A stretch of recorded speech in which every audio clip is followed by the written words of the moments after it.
Hey everybody, welcome to our kitchen. I'm Doug and this is One Man's Life. Today I was going to do a little video on cooking the Saugers that we caught yesterday. Shar and I went out on Saturday, today's Sunday, and I was going to do a full video on it. At the end of this video there will be a little bit on the cooking process, whatever, but yeah, I cooked up some potatoes and the Saugers that we had caught. So, but on this video I actually want to touch a little area that should be a huge concern for absolutely everybody that enjoys ice fishing or specifically staying overnight in a tent with a propane heater. Now, like I said, Shar and I went out fishing yesterday. We were out near Sauger at Sail. Some of you might recognize that name of that place, but we showed up there about 8 o'clock in the morning, and it was shortly after that we had heard that somebody actually had passed on. It was an older couple.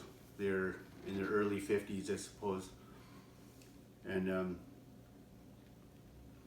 we don't know their names, but we did hear some news that they had stayed there overnight with the heating system. I believe it was propane heating system, and I'm not sure if they either had a carbon monoxide tester or not. I don't think they did, but yeah, that couple did not wake up on Saturday morning, so they are no longer with us. And I really want to express my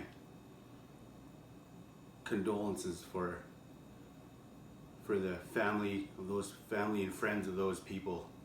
And this is something that we should absolutely learn to avoid in the future, because nowadays there's a lot of people out there that are ice fishing, and it's become more and more popular, and people are staying overnight because it seems to be a fun adventure. But when this type of thing happens, it no longer becomes fun and becomes scared and sad. And like I said, I feel really sad actually for everybody that is involved with this. And we actually heard this, Shar and I heard this, I'm not sure if it was in early January or somewhere in there.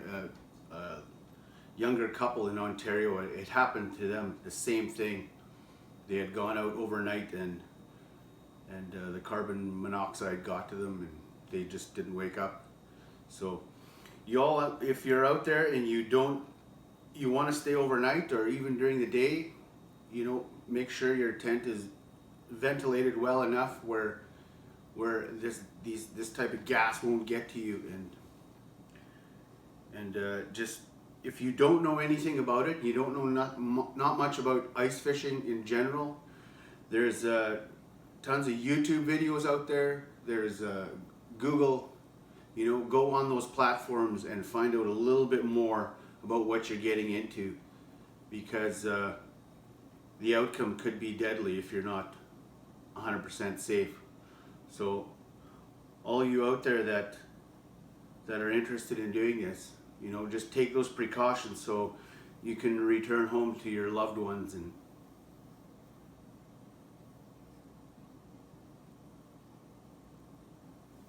so we'll just have a moment for those people.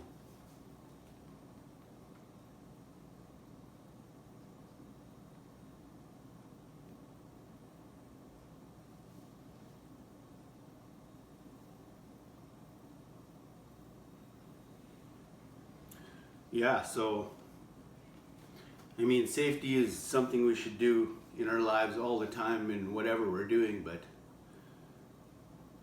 and always remember that wherever you're going, whatever you're doing, yeah, always take safety into the first initiative. Whether you're driving down the road or you're going fishing or wherever you're going, whatever you're doing,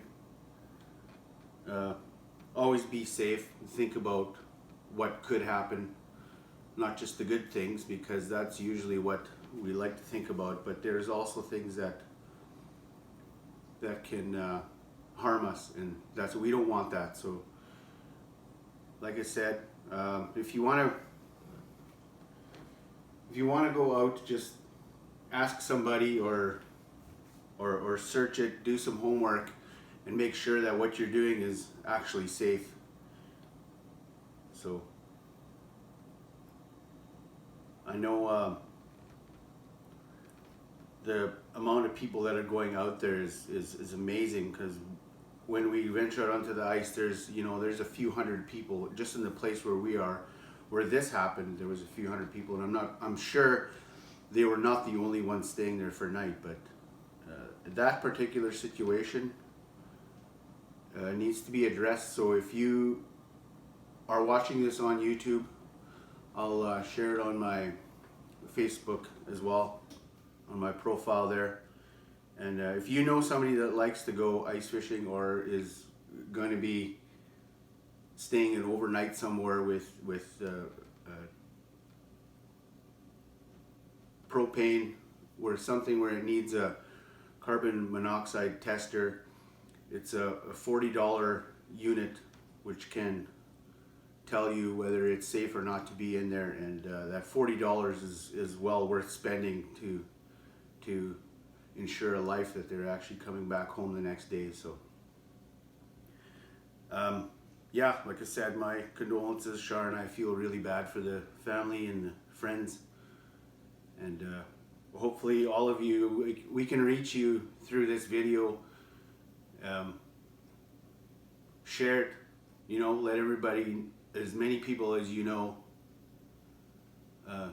know about it, so we can get this out there, so we can avoid this for future. But I'm gonna end that there. If you guys want to see what I did with my meal here, you can just keep watching. Whatever, I'll include it in the end of the video. But yeah, I wanted to really put that in place rather than doing a full cooking video. But thanks for joining, and we had a great weekend other than the bad news. We caught a lot of fish, and it's going to be more times that we go out. And like I said, you guys, you have to stay safe out there. So hopefully everybody here kind of, passes this along and get this video out there. Not that this video is not about likes or subscribers for my channel. This is about getting news out there to keep people safe. So you guys enjoy your week. January is the last day of January here today. So I'm gonna eat my lunch here, and then we'll talk to you guys on another day. So here we are at the sink, and I'm just grating some potatoes here for hash browns. And it's really important to rinse them well with cold water to get all the starch off of them. The finer you shred them, the easier it is to get as much starch off of there as possible. It'll fry up a little bit better for you. So once you're done that, you can go ahead and find yourself a bowl. We dump the hash browns into there. I used a big sieve here in case you're wondering what I put them in. So we'll put them in the bowl here, and we're going to add some oil. You can add any kind of oil you want, really, your favorite oil. I usually use it's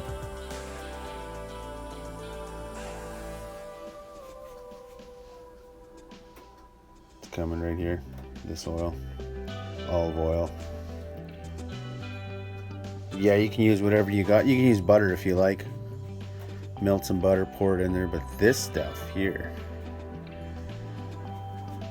garlic, mashed potato seasoning, incredible. Love that stuff. That container's almost empty. But yeah, this is pretty simple, really. stick it in there. Just make sure you rinse them properly, season them accordingly, and then basically you just want to throw them in the air fryer, mix them around. You can put the paddle in there if you want, but I find in the beginning to just stir them by hand is good. It's better. That paddle, they don't want to really work that well in the air fryer when you're super wet. But yeah, get them in there, let them fry. Stir them around every 3 minutes. Probably takes about 15 minutes to get them to look like that. They're nice and crispy and just absolutely delicious. I did the Saugers in the air fryer as well. It turned out really good. They weren't oily or nothing. So. But yeah, thanks a lot for stopping by, and remember everybody, keep safe. Talk to you later.